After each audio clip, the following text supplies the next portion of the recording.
విజయనగరం జిల్లా నెల్లిమర్ల నియోజకవర్గం జనసేన అసెంబ్లీ అభ్యర్థి లోకం నాగమాధవి విస్తృతంగా ప్రచారం నిర్వహిస్తున్నారు. ధనబలం, కులబలంతో భయపెట్టే రాజకీయాలకు చరమగీతం పాడతామని నాగమాధవి తెలిపారు. జనసేనతో రాజకీయాల్లో ప్రక్షాళన సాధ్యమంటున్న లోకం నాగమాధవితో మా ప్రతినిధి Seshagiri face to face. Janasena party ప్రకటించినటువంటి మొదటి జాబితాలోనే స్థానం లభించింది. విజయనగరం జిల్లా నెల్లిమర్ల నియోజకవర్గం నుంచి పోటీకి సిద్ధమవుతున్నటువంటి లోకం నాగమాధవి గారికి. అయితే ఈ ఎలక్షన్లో ప్రప్రదంగా చెప్పుకోవాలంటే ప్రధానంగా ఇప్పటి వరకు ఈ నియోజకవర్గంలో మహిళా అభ్యర్థి పోటీ చేసినటువంటి దాఖలాలు లేవు. మొట్టమొదటిసారిగా మహిళా అభ్యర్థిగా ఎన్నికల బరిలోకి జనసేన పార్టీ నుంచి పోటీకి నిలబడుతున్నటువంటి నాగమాధవి గారితో మనం ఉన్నాం. ఆమెను అడిగి అసలు ఈ ఎన్నికల్లో ఏ విధమైనటువంటి పోటీని ఎదుర్కోబోతున్నారు, ఆమె తాలూకా ఎన్నికల వ్యూహం ఏంటి, అసలు రాజకీయాలకు ఎందుకు ఆమె ఆకర్షితులయ్యారు అనే విషయాలు అడిగి తెలుసుకుందాం. చెప్పండి మేడం, అసలు ప్రధానంగా రాజకీయాల్లోకి రావాలన్నటువంటి ఆలోచన మీదంతా వ్యాపారం, విద్య సంబంధించినటువంటి వ్యవహారాలు ఎంతవరకు ఉన్నారు, ఇప్పుడు అసలు రాజకీయాల్లోకి రావాలన్న ఆలోచన ఎందుకు వచ్చిందండి? ప్రథమంగా తొలి జాబితాలో నెల్లిమర్ల నియోజకవర్గం నుంచి నన్ను అభ్యర్థిగా ప్రకటించిన మా నాయకుడు శ్రీ పవన్ కళ్యాణ్ గారికి ధన్యవాదాలు తెలుపుకుంటున్నానండి.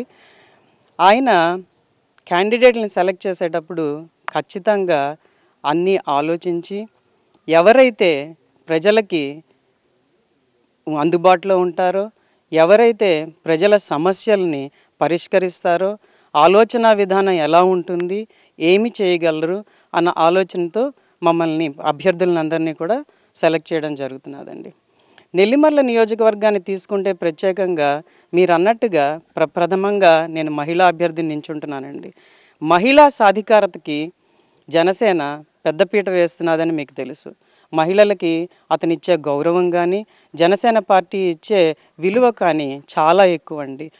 ఈ నెల్లిమర్ల నియోజకవర్గంలో ఖచ్చితంగా మహిళలను అయితే తొక్కేస్తున్నారండి. వాళ్ళకి ఎటువంటి పదవులు కల్పించట్లేదు, వాళ్ళని ముందుకు తీసుకెళ్ళట్లేదు.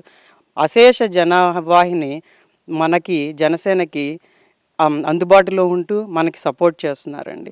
ఇంకొక విషయం చెప్పాలి ఏంటంటే, జనసేనకి మీకు అందరికీ తెలుసు యువసేన, యువకులందరూ యువకులు 18 నుంచి 25 ఏళ్ళు నిండిన యువకులు చాలా ఎక్కువగా జనసేనకు సపోర్ట్ చేస్తున్నారండి.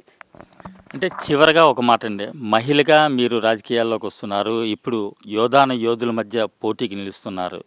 ఈ నియోజకవర్గంలో ఉన్నటువంటి మహిళలు మీకు ఏ మేర సహకరిస్తారని మీరు అనుకుంటున్నారు? అలాగే ఇప్పటికే పర్యాయాలు గెలుపొంది పాలనలోకి వచ్చినటువంటి ప్రజాప్రతినిధులుగా ఉన్నటువంటి వారితో మీరు పోటీ పడుతున్నారు. ఈ పోటీని మీరు ఏ విధంగా ఎదుర్కోగలుగుతారు అని అనుకుంటున్నారు? వివిధ రాజకీయ పార్టీల నుంచి వివిధ నేతలు వస్తున్నారండి. వీళ్ళు గత 30 సంవత్సరాలుగా ఏం అభివృద్ధి చేశారండి? ప్రజలు వీళ్ళకి పెద్దపీట వేస్తారని వాళ్ళు ఆలోచిస్తున్నారు. మీరు అడిగినట్టు మేము ఖచ్చితంగా డబ్బుతో మటుకు రాజకీయం చేయమండి.